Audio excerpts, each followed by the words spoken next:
एक जो बड़ी लाजवाब देन थी गुरुजी की, कि गुरुजी क्या करते थे, जब रात को 10, साढ़े 10, 11 बजे संगत चली जाती थी तो कहते रघुराय तू की जाके करना, तेरी आंटी भी अच्छी है, बैठ जाओ इतने।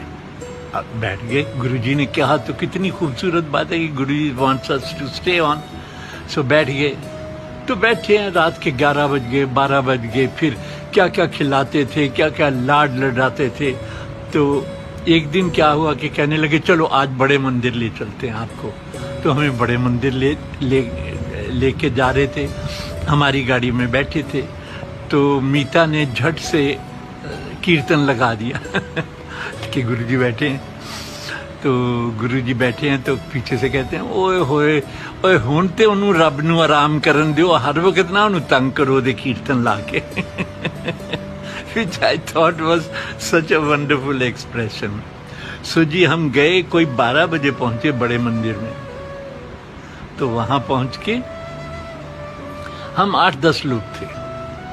तो जब ऐसे संगत चली जाती थी और जो थोड़े से लोग रह जाते थे, then he change into a shirt and trousers informal way, और हमारे साथ आके नीचे कारपेट पे आके बैठ जाते थे।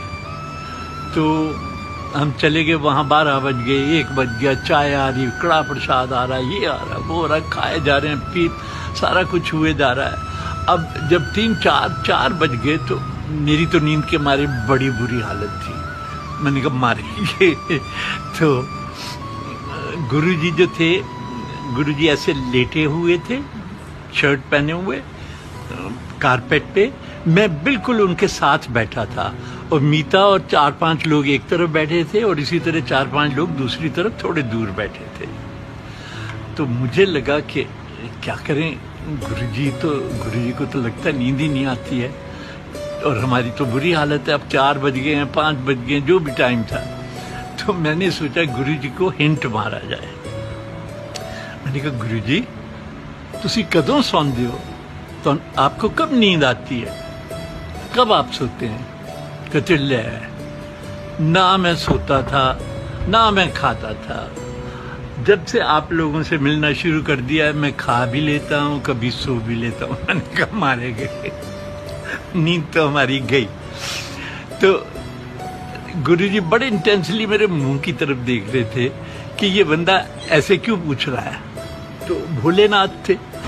तो फिर सडनली मुझे ख्याल है कि गुरुजी ऐसे जैसे मेरे गोदी में लेटे हों, इतने करीब थे। तो मैंने कहा गुरुजी ये खुशबू कित्थों आंदी है, तुहाडे कोल जिहड़ी आंदी खुशबू। तो गुरुजी ने क्या किया, अपनी शर्ट उठाई और अपनी नाभि की तरफ, जुन्नी की तरफ इशारा किया कि यहाँ से आती है। और मेरे में, मैं बैठा जो था, मेरे में और गुरुजी की नाभि में 2 फुट का भी फासला नहीं था। तो पता नहीं मुझे क्या हुआ, मैं जल्दी से झुका और गुरुजी की नाभि चूम ली मैंने, और इतनी महक, और गुरुजी के मुंह पे इतनी प्यार की स्माइल है। तो जो मैं एक बात फोकस करना चाहूँगा कि गुरु कितना भी बड़ा गुरु हुए, प्यार तो सबको चाहिए। और मैंने एक दफ़े नहीं अनेक दफ़े देखा कि गुरुजी को आप प्यार दो दिल से, पूर्णता से, तो फिर देखो वो क्या देते हैं आपको। तो बड़ा आनंद आता था कि गुरुजी जो थे, जब मैंने उनको चूम लिया तो उनकी आंखों में भी इतना ही प्यार था।